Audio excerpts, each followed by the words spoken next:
எல்லோருக்கும் வணக்கம். எல்லோரையும் வேர்ல்ட்ஸ் பெஸ்ட் தமிழ் சேனலுக்கு வரவேற்கிறோம்.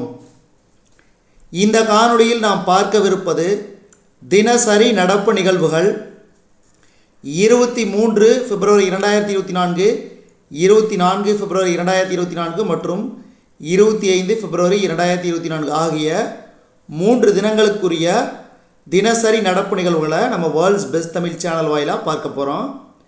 இதுவரைக்கும் நம்ம வேர்ல்ட்ஸ் பெஸ்ட் தமிழ் சேனலை சப்ஸ்கிரைப் பண்ணாத புதிய நண்பர்கள் மறக்காமல் சப்ஸ்கிரைப் பண்ணிவிட்டு காணொளியில் பாருங்கள். முதல் கேள்வி,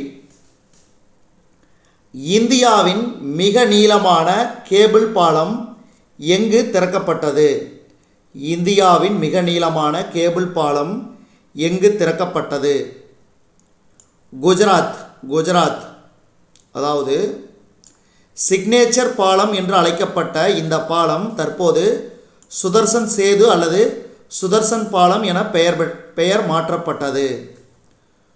குஜராத்தில் ஓகா நிலப்பரப்பையும் துவாரகா தீவையும் இணைக்கும் 2.32 கிலோமீட்டர் நீளமுள்ள சுதர்சன் சேது கேபிள் பாலத்தை திறந்து வைத்தவர் பிரதமர் நரேந்திர மோடி அவர்கள்.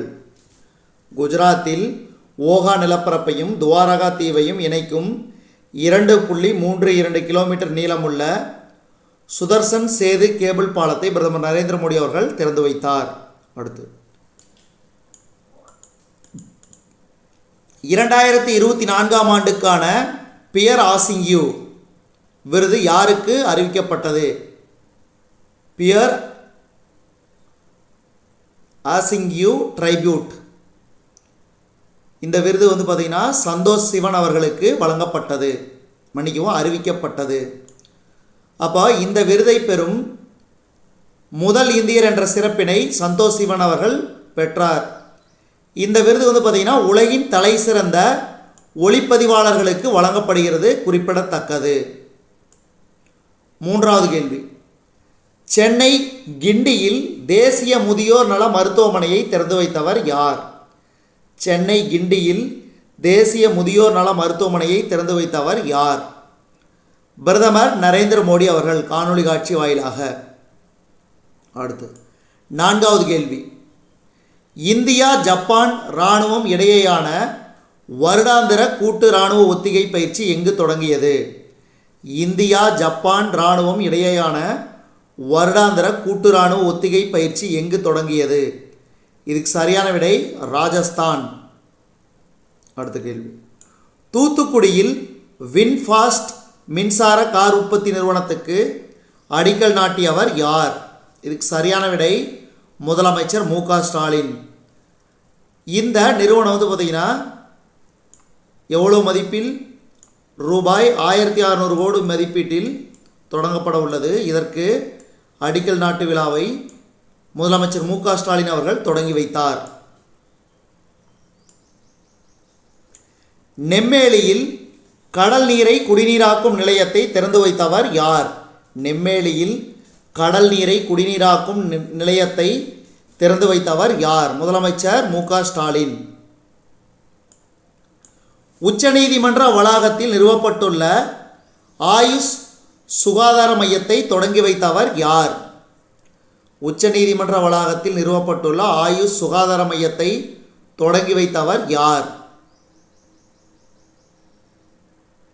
உச்சநீதிமன்ற தலைமை நீதிபதி டி.ஒய். சந்திரசூட்.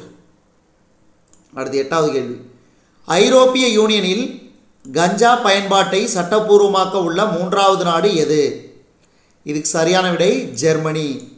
மால்டா, லக்சம்பர்க் நாடுகளை அடுத்து தற்போது 3வது நாடாக சட்டப்பூர்வமாக்க உள்ளது ஜெர்மனி கஞ்சா பயன்பாட்டை.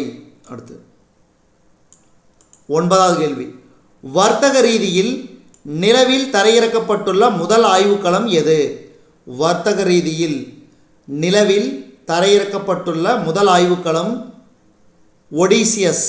அதாவது அமெரிக்கா 52 ஆண்டுகளுக்கு பிறகு வர்த்தக ரீதியில் ஒடிசியஸ் என்று அழைக்கப்படக்கூடிய முதல் ஆய்வுக்களத்தை நிலவில் தரையிறக்கியுள்ளது. அடுத்து சர்வதேச T20 போட்டிகளில் அதிக சிக்சர்கள் விளாசி ஆஸ்திரேலிய வீரர் என்ற சாதனையை படைத்தவர் யார்? Glenn Maxwell. அடுத்து, சர்வதேச டெஸ்ட் கிரிக்கெட் போட்டிகளில் இந்தியாவுக்கு எதிராக அதிக சதங்கள் அடித்த வீரர் என்ற சாதனையை படைத்தவர் யார்? Joe root. இங்கிலாந்து நாட்டைச் சேர்ந்த ஜோ ரூட் கிட்டத்தட்ட 10 சதங்கள். அடுத்து, சர்வதேச டெஸ்ட் கிரிக்கெட் போட்டிகளில் 500 விக்கெட்டுகளை வீழ்த்திய இரண்டாவது இந்திய பந்துவீச்சாளர் என்ற சாதனையை படைத்தவர் யார்? சர்வதேச டெஸ்ட் கிரிக்கெட் போட்டிகளில் 500 விக்கெட்டுகளை வீழ்த்திய இரண்டாவது இந்திய பந்துவீச்சாளர் என்ற சாதனையை படைத்தவர் ரவிச்சந்திரன் அஸ்வின். இந்திய பெருங்கடல் பிராந்தியத்தில் பாதுகாப்பை மேம்படுத்தும் நோக்கில் இந்தியா, மாலத்தீவு, இலங்கை ஆகிய நாடுகளின் கடலோர காவல்படையினர் பங்கேற்ற தோஸ்தி 16 என்ற முத்தரப்பு பயிற்சி மாலத்தீவில் தொடங்கியது. இந்த பயிற்சியில் இந்திய கடலோர காவல்படையின் சமர்த், அபினவ், இலங்கையின் சமுத்ரா கப்பல்கள் பங்கேற்றுள்ளன. இப்பயிற்சியில் இந்தியாவின் டோர்னியர் ரக விமானமும் பங்கேற்றது. அடுத்து, கைபேசி அழைப்பு திரையிலேயே அழைப்பவரின் அடையாளத்தை அறிந்து கொள்ளும் அழைப்பாளர் பெயர் அறிவிப்பு வசதியை தொலைத்தொடர்பு நிறுவனங்கள் வழங்க தொலைத்தொடர்பு ஒழுங்காற்று ஆணையம் அதாவது ட்ராய் பரிந்துரைத்துள்ளது. அடுத்த 5 ஆண்டுகளில் இந்தியாவின் வருடாந்திர பாதுகாப்புத்துறை உற்பத்தியானது ரூபாய் 3 லட்சம் கோடி மற்றும் இராணுவ வன்பொருள் ஏற்றுமதி ரூபாய் 50,000 கோடியை எட்டும் என பாதுகாப்புத்துறை அமைச்சர் ராஜ்நாத் சிங் தெரிவித்தார். அடுத்து, குழந்தை திருமணத்தை ஒழிப்பதற்காக அஸ்ஸாம் இஸ்லாமியர் திருமணங்கள் மற்றும் விவாகரத்து பதிவு சட்டம் 1935 ரத்து செய்ய அஸ்ஸாம் மாநில அமைச்சரவை ஒப்புதல் வழங்கியது. அடுத்து, பாகிஸ்தானில் 12 கோடி மக்கள் தொகை கொண்ட பஞ்சாப் மாகாணத்தின் முதல் பெண் முதல்வராக முன்னாள் பிரதமர் நவாஸ் ஷெரீப்பின் மகள் மரியம் நவாஸ் பொறுப்பேற்க உள்ளார். சர்வதேச கடல் பகுதியிலிருந்து இத்தாலியால் மீட்கப்படும் அகதிகளை தங்கள் நாட்டு முகாம்களில் தங்க வைத்திருப்பதற்காக மேற்கொள்ளப்பட்டுள்ள சர்ச்சைக்குரிய ஒப்பந்தத்துக்கு அல்பேனிய நாடாளுமன்றம் ஒப்புதல் வழங்கியது. இந்தியாவில் ஆப்பிள் நிறுவனத்தின் வருவாய் 2023ஆம் ஆண்டு மட்டும் 42% அளவுக்கு உயர்ந்து 870 கோடி அமெரிக்க டாலர் மதிப்பில் வருவாய் ஈட்டியது. மகாராஷ்டிர மாநில அரசு சிறைகளை மேம்படுத்த ரூபாய் 53 கோடி நிதி ஒதுக்கீடு செய்துள்ளது. தேனி மாவட்டம் கூடலூரில் ரூபாய் 50 லட்சம் மதிப்பில் பொது சுகாதார ஆய்வகம் தொடங்கி வைக்கப்பட்டது. முதலமைச்சர் மு.க. ஸ்டாலின் அவர்கள் தொடங்கி வைத்தார். அடுத்து, தூத்துக்குடி மற்றும் திருநெல்வேலி மாவட்டங்களில் பெருவெள்ளம் மற்றும் அதி கனமழையினால் பாதிக்கப்பட்டுள்ள மொத்தம் 2,21,815 பயனாளிகளுக்கு ரூபாய் 423.95 கோடி மதிப்பிலான நிவாரணம் மற்றும் நலத்திட்ட உதவிகளை முதலமைச்சர் மு.க. ஸ்டாலின் அவர்கள் வழங்கினார்.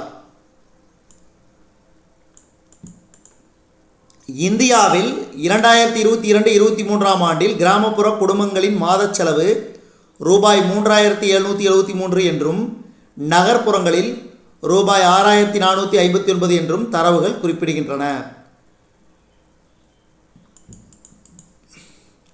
அடுத்து, 1 ஜூலை 2024ஆம் தேதி முதல் 3 புதிய குற்றவியல் திருத்த சட்டங்கள் அமலுக்கு வரும் என மத்திய அரசு அறிவித்துள்ளது. இந்திய தண்டனை சட்டம் 1860, குற்றவியல் நடைமுறை சட்டம் 1898, இந்திய சாட்சிய சட்டம் 1872 ஆகிய ஆங்கிலேய ஆட்சிகால சட்டங்களுக்கு மாற்றாக பாரதிய நியாய சம்ஹிதா, பாரதிய நாகரிக் சுரக்ஷா சம்ஹிதா, பாரதிய சாட்சிய அதிநியம் ஆகிய 3 குற்றவியல் மசோதாக்கள் மக்களவையில் நிறைவேற்றப்பட்டன. அடுத்து, பொதுமக்கள் பணப்பட்டுவாடா குறித்து சி-விஜில் செயலி மூலம் புகார் அளிக்கலாம் என்று தலைமை தேர்தல் ஆணையர் ராஜீவ்குமார் தெரிவித்துள்ளார். கர்நாடக காங்கிரஸ் கட்சியைச் சேர்ந்த எம்எல்ஏ ராஜா வெங்கடப்ப நாயக் 25 பிப்ரவரி 2024ஆம் தேதி காலமானார். தேசிய அளவிலான மூத்தோர் தடகள போட்டியில் 5000 மீட்டர் ஓட்டப் போட்டியில் திருநெல்வேலி மாநகர பெண் காவலர் ரேணுகாதேவி முதலிடம் பிடித்தார். சென்னை புத்தொழில் மைய அலுவலகத்தை 24 பிப்ரவரி 2024 உதயநிதி ஸ்டாலின் அவர்கள் திறந்து வைத்தார். கும்பகோணத்தில் ஒரே நாளில் நவகிரக தலங்களுக்கு செல்லும் வகையில் சிறப்பு பேருந்து சேவையை அமைச்சர் சிவசங்கர் துவங்கி வைத்தார். உலக பாரா பேட்மிண்டன் 2024 தாய்லாந்தில் நடைபெற்று வருகிறது. 3 இந்தியர்கள் தங்கப்பதக்கம் வென்றனர். யார் யார்னா, ஆடவர் தனிநபர் SL 4 பிரிவில் இந்தியாவின் சுகாஷ் யதிராஜ், ஆடவர் தனிநபர் SH 6 பிரிவில் கிருஷ்ணா நாகர் தங்கப்பதக்கமும், ஆடவர் தனிநபர் SL 3 பிரிவில் பிரமோத் பகத் தங்கப்பதக்கம் வென்றனர். இதுவரைக்கும் நம்ம இந்த காணொலி வாயிலாக பார்த்தது தினசரி நடப்பு நிகழ்வுகள், அதாவது டெய்லி கரண்ட் அஃபேர்ஸ் 23, 24, 25 பிப்ரவரி 2024 நாளுக்கானது. இந்த காணொலி உங்களுக்கு பிடிச்சிருந்துச்சுன்னா லைக் பண்ணுங்கள், கமெண்ட் பண்ணுங்கள். மறக்காமல் இந்த காணொலியை உங்கள் நண்பர்களுக்கும் மற்றவர்களுக்கும் ஷேர் பண்ணுங்கள். மேலும் புதிய காணொலிகளுக்கு நம்ம வேர்ல்ட்ஸ் பெஸ்ட் தமிழ் சேனலோடு இணைந்திருங்கள். தொடர்ந்து நம்ம வேர்ல்ட்ஸ் பெஸ்ட் தமிழ் சேனலுக்கு சப்போர்ட் பண்ணுங்கள். நன்றி.